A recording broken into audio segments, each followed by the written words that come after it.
In the 8th episode of Silo's sophomore outing, we get some big reveals. It's a good thing because we're coming up on the end of another solid season, and like the first one, this one's starting to hit a point where things can start to feel stretched out. At the end of episode 7, we found out that Juliette and Solo probably haven't been alone in Silo 17 since she arrived, but it's not until the very end of this one that we get a good sense of what she's dealing with. And even then, it's just another cliffhanger for next week. It's not that watching Juliette solve another problem is boring exactly. Rebecca Ferguson's performance still keeps me glued to the screen, but each time we go down this road, it loses something, and really, I just want to know if she's going to make it back to Silo 18 at this point. I'm not worried about Solo, though. Things picked up exactly where they had left off this week, with her looking at the blood on the stairs. There is an arrow, which is the exact weapon that pretty much guarantees that Solo's injuries weren't self-inflicted, so she knows there's someone else in the silo. They've been telegraphing this since the first episode when her rope was definitely cut by someone, and through the wider shots where it looks like someone is watching her from a distance. It's not subtle at all once you know, which means this is a big relief to me since I knew this was the case after reading the book and never wanted to spoil things. In this episode, I wasn't initially sure what was happening with her as she tried to track them down. Solo mentioned the bends and how to cure them in the last episode, but not knowing much more about them, I just assume this is something that hits you right away, like before you come out of the water. It turns out that's not the case, or at least not in my expanded understanding after reading the first webpage that came up when I searched for it. The symptoms from decompression sickness can manifest within minutes of surfacing, but in most patients, the symptoms come on gradually within an hour. When I went back to watch it again, the sound design was pretty great, having the ringing in her ears mixed with the underwater sounds. When you think about it, it's not just Jules being a badass powering through another situation again. It also makes the point that even though he's a bit much and possibly indefinitely indisposed, Solo knows a lot, and if you could cut through whatever's going on with him, some of it would probably be useful. His advice to go back down about 20 feet and wait until you feel better certainly was, and it sets up a particularly nice looking shot of her submerged with the staircase in the background as she takes hits off her air hose. With the symptoms sorted, she heads back up, which is crazy no matter how you look at it, but it's also her only choice if she wants to get her suit back and leave. There were some scary noises, but what I kept thinking about was their weapon. Imagine moving forward and how difficult that would be knowing that an arrow might cut through the dark and drop you at any moment. The IT offices in the vault are on level 19, and when Jules makes it to level 12, she gets the spotlight treatment from someone who tells her that they killed Solo and will do the same to her if she doesn't go away. One of my favorite details about this episode is that she doesn't come off as very worried about Solo or even who these people are. She just wants the suit and wants to get out of there. But her tone changes a little bit when they say they killed him. Even then, it doesn't really add up, considering how things looked when she came out of the water. Either way, she continues to press. Her requests to see him so that she can find out where he hid the suit are denied, and when she keeps going and keeps asking, she gets one of those arrows in her shoulder, so ouch. In typical Jules fashion, she dresses the wound herself and then goes right back to searching. This time she brings a shield along, and when she makes it to the landing on level 12, she sees what looks like Solo's dead body, which turns out to be one of this new group playing possum as a trap. She overpowers them and gets their raider helmet off, and it turns out to be what looks like a teenage girl. Before she can figure out what to make of that, the guy who faced off with her the last time she came up and the person who shot her with the arrow come down, and she threatens to put one in her heart this time if she makes a move. It's Silo 17, so it's dark, and we don't get a great look at them. They could be teenagers or young adults, but I don't think they look like they're in their mid-20s yet. We know the rebellion occurred at least 25 years ago, so their presence brings up a lot of questions we'll have to wait until next week to get some answers to. Solo had a healthy fear of outside of the vault, but it's hard to say if he knew for sure that this group existed. While he didn't want to talk about the bodies outside his door, I don't think you could say for sure if these are the people who wrote the messages outside or if they're all connected. This idea that Solo never really left the vault or never went that far from it is a slight change that the show made. So I really don't know for sure if this is going to be the same as it was or not. But I will say that there's probably a lot of details you could pick up on now that you know this if you go back and look at some of those scenes whenever she first approaches the vault and she's just sort of working in that area around it. Season 2 has had a significant focus on access to information, and there are major steps forward in that department in Silo 18. Lukas makes the most interesting discoveries, which I'll come back to, and the other part of the story ends with Walker seemingly turning on Mechanical, or at least picking Carlo's well-being over the rebellion. There are some character developments in 18 as well, but it still felt a little like the show was spinning its wheels in the lead up to the finale. The first one of these will take on a new context after Lukas learns more about Salvador Quinn. In the first shot that takes place in the Down Deep, we see Shirley adding Cooper's name to the wall under the silo. She started the season out for blood in the wake of Juliette's cleaning, but after this quiet moment, we see that she's considering options that don't include violence. Sheriff Billings is in a position where he doesn't fit on either side of the division, so when we see him in the cafeteria, he's just sitting there alone, with the other mechanicals avoiding him, and Shirley decides to sit down and have a conversation. After some back and forth about his uncertain status, which has him essentially hiding out down there, she asks him to help their side. He's still only willing to go as far as the pact allows, insisting it's all they have, and it's the words that they have to live by.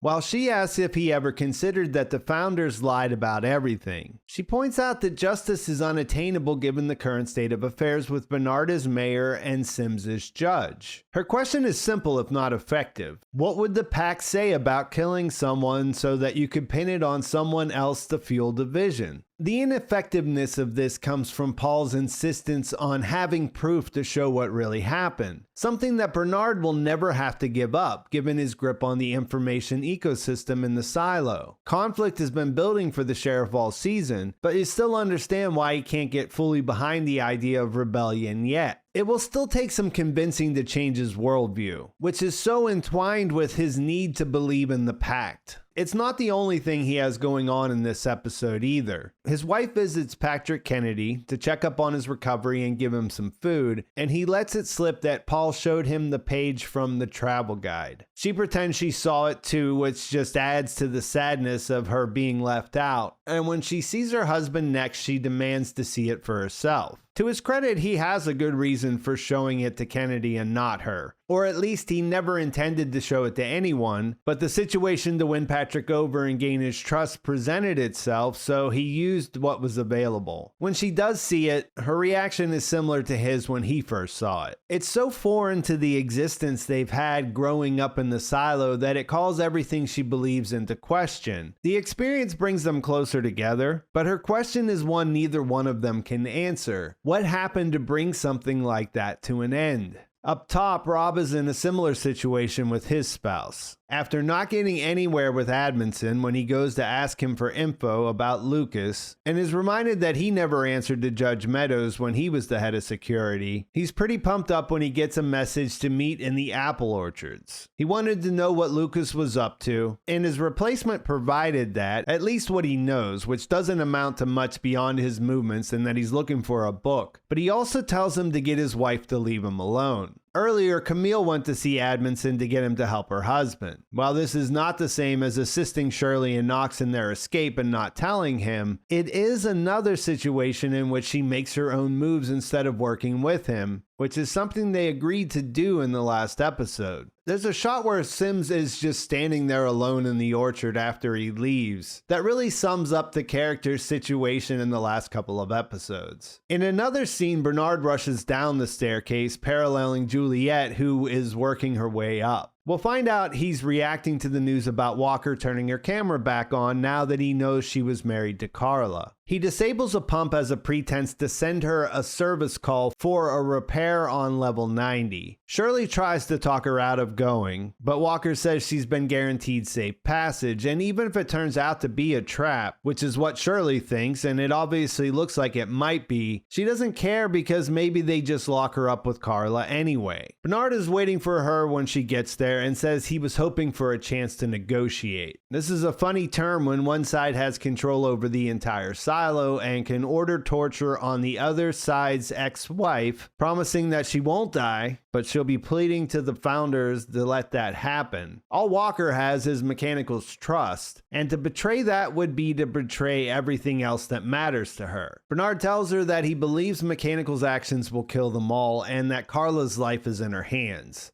If she told him what the rebels were up to in advance, he might be able to restore normalcy. In a choice like this, it doesn't even really matter if he's lying. It just comes down to what she's willing to do to save Carla. When she agrees to help him, he tells her to take solace in the 10,000 lives she's potentially saving. Since we know the character, we know this is precisely what she rallied against when talking to the rebels when she first got involved in the second episode. For now, she's forced to choke it down, and tells him to make good on his promise to let her see his prisoner. As with most things, the deal doesn't turn out to be exactly what she had in mind. Rather than getting to visit with Carla, he lets her look through the door to where she's being held. Her ex, who she sees doesn't look good, isn't even aware that she's there. He lets her see that she's alive, and if she wants her to stay that way, she has to continue to be his eyes in the down deep. After getting this far, there isn't anything else she can do. He warns her that he has ways to make sure she keeps up her end of the bargain. He'll need her to turn her camera back on and not leave her workshop until this is over. And if you were thinking maybe she could game the situation and string him along without giving up anything important, we see that their cooperation leads to immediate consequences. Earlier in the episode, the rebels met with her with a plan to break into supply. Since the barricade went up, they haven't been able to restock and are running out of everything, basically. She was opposed to the plan at the time because she thought the focus should be more on freeing Carla. Things even ended on bad terms with her sending them away, but not before she got the details of how they plan to do it. When they put their plan into action and make their way up, they find Admonson and a group of raiders waiting for them, and they all get caught. Later, when Shirley comes to tell Walker about it, it's obvious that someone is feeding IT and judicial information, but at least for now, no one would ever expect it was Walk. With the camera back on, Bernard is able to watch this conversation play out, and after his new informant flips him off, he gets a smug look on his face that says he feels like things are shifting back in his direction. The thing about Bernard is that you can't trust anything he says, and I think they've established that Walker is a pretty sharp character. This feels like a turn that will end with redemption, and while I buy that she's doing this because letting Carla suffer is too difficult, I wouldn't be surprised if she finds a way to make Bernard sorry he ever messed with them in the first place. His general untrustworthiness adds an additional layer to Lukas's story. At the beginning of the episode, we see that he finally has a change of clothes when he shows up at Judge Meadows' old place and finds the door open. Sims sent some guys there to pack everything up, which led to conflicting orders.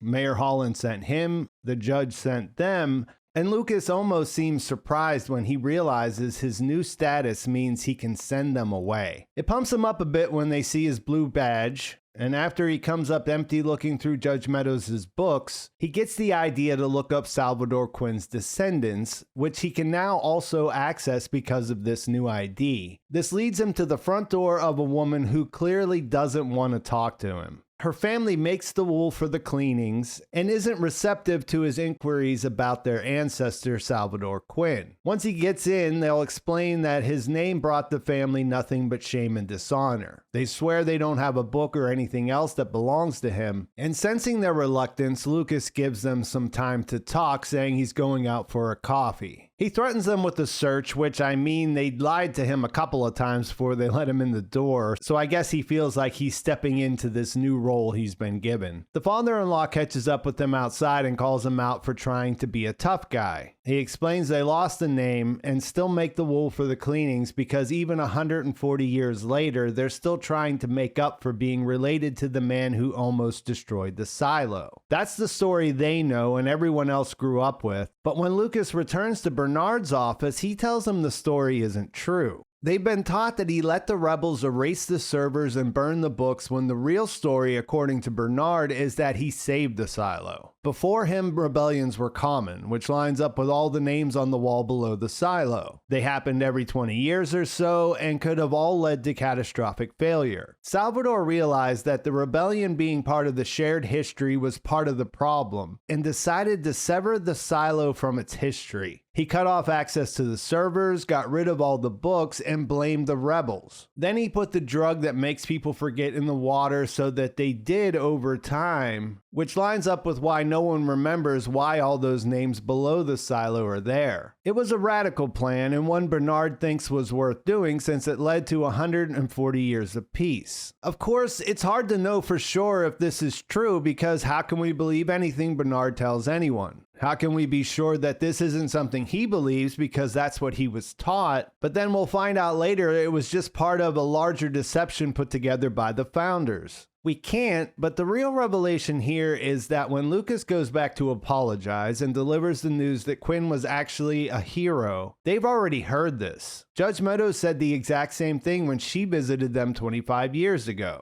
So if she was on the right track, then he is as well, and they tell him what she came looking for, and more importantly, what they gave her before she left, saying they never saw her again after that. Salvador's old copy of the pact, which he finds out is still in her apartment when he returns. It takes a while and some clues inside the book before he starts putting things together, and we only see the very beginning of what he's decoding. That reads, if you've gotten this far, you already know the game is rigged. On his way out, he runs into Sims, who isn't as easily impressed with his blue badge as the others he ran into. He looks through his bag and sees that he's leaving with a copy of the pact, which doesn't really send up any red flags. Lukas does a good enough job of playing it off, and there isn't much Rob can do, but he does give the new shadow for the head of IT some solid advice. He's not sure what Bernard was thinking about in giving him that position, but he does know that once he gets what he needs from him, he'll send him back to the mines. This is a pretty uncontroversial opinion, and the judge adds that Lukas might find himself in a position where he needs a friend.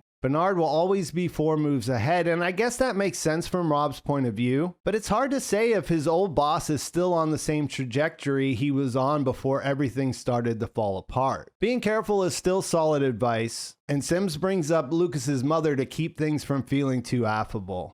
So this was probably my least favorite episode of the last few for the reasons I mentioned, but with major cliffhangers in both silos, I'll have to see how those resolve before passing judgment on the choices. I'm really curious to see where the rest of Salvador's message leads Lukas, and honestly, I had no idea how they were going to fill in the blanks on what happened to Judge Meadows 25 years ago after she died, so I'm definitely hoping they'll be able to pull that off. Also, this other new group of survivors, if that's what they are, that Juliette is now hooked up with, I guess you would say. I'm curious to see if that will be a little different than when it was in the book. I like the effort of planning details that pay off later, like the cut rope and other hints about this other group, plus things like having the real Solo, the one who was the head of IT's real shadow, appear in the opening flashback. You'd never be able to tell that it's the same character Steve Zahn is supposed to be until Jules discovers the picture of him with his girlfriend. Still, if you're really paying attention, you might have picked up on the inconsistencies, since the actor we met as Solo is nowhere in that scene. There's a ton of other stuff like that in Silo 17, but this week especially made it seem like the story there wasn't moving as fast as it should be. Or maybe it just didn't feel in sync with what happened in 18. The final 2 episodes feel like they're going to have to be packed, which isn't necessarily a bad thing, and I think that's a great place to leave things. Please like this video if you enjoyed it, please subscribe to my channel if you haven't already, and thanks for watching. I'll talk to you soon.